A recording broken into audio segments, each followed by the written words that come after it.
Apparently, AMD has not announced all Vega's architectural improvements. In a recent interview with RedGamingTech, which is a very popular channel that does a lot of coverage pretty much on AMD stuff, but they talk about NVIDIA every now and then. But I think they're very, very pro AMD. Despite what people think, who comment and tell me I'm an AMD shill and I'm an AMD fanboy, my personal rig is an Intel NVIDIA setup. I'm a fanboy of no company. Do you understand that? I am all about the consumer. I'm about as far as my money can go. I know without a shadow of a doubt a company's job is to maximize profit and minimize cost. To be pro any company is foolhardy. You know, why don't you just shoot yourself in the fucking foot and say you're fighting terrorism?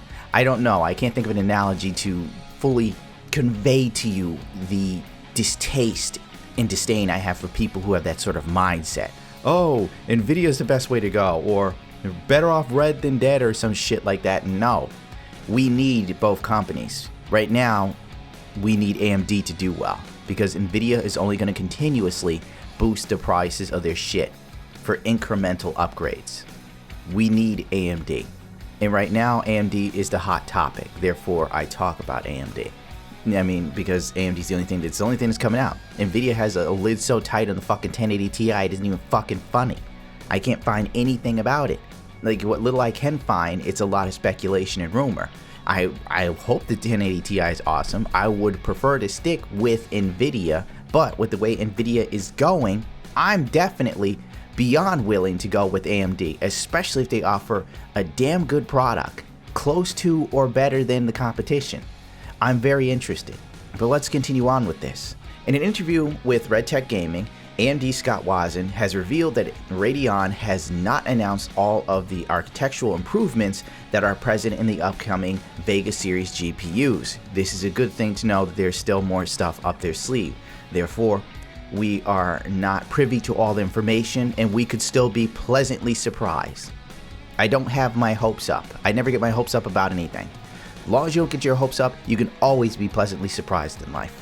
Scott Wazin clarifies by saying that Vega's improved hundreds of improvements over Polaris, with many being small iterative improvements over their older GPUs, while others a much more significant.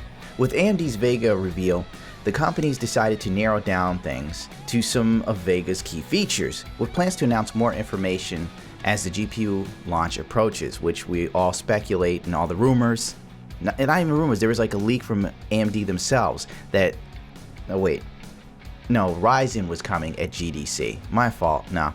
I think the Ryzen CPU is GDC, and Vega we're probably gonna see sometime in June.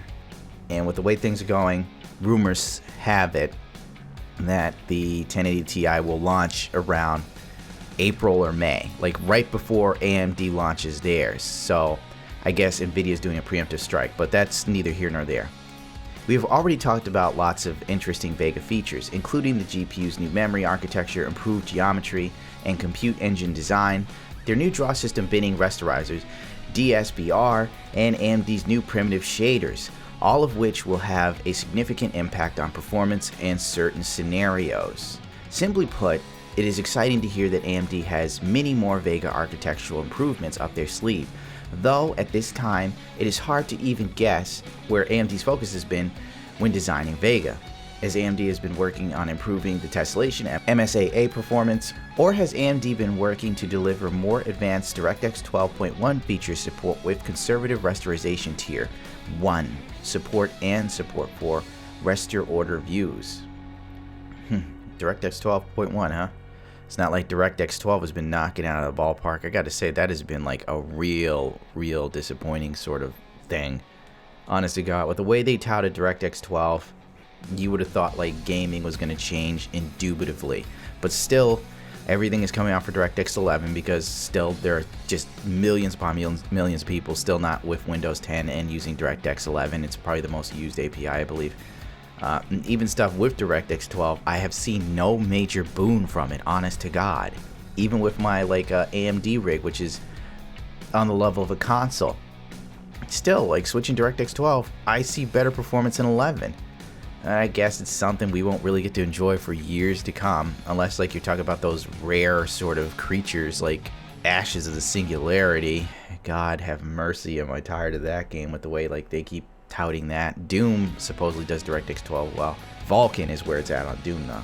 Anyway, I don't know. I don't know. It's right now it's all just more sort of fluff talk for me personally, and probably for you too.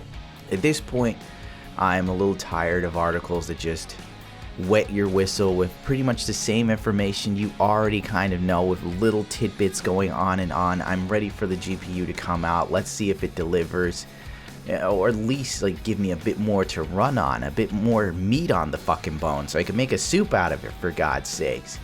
And instead of this constant teasing. Right now it feels like AMD's an attractive girl and you're texting her and you really want those goddamn nudes. Or you want her to go out on a date with you, but she keeps playing this game with your fucking heart. You need a life, Gundam. Oh, God.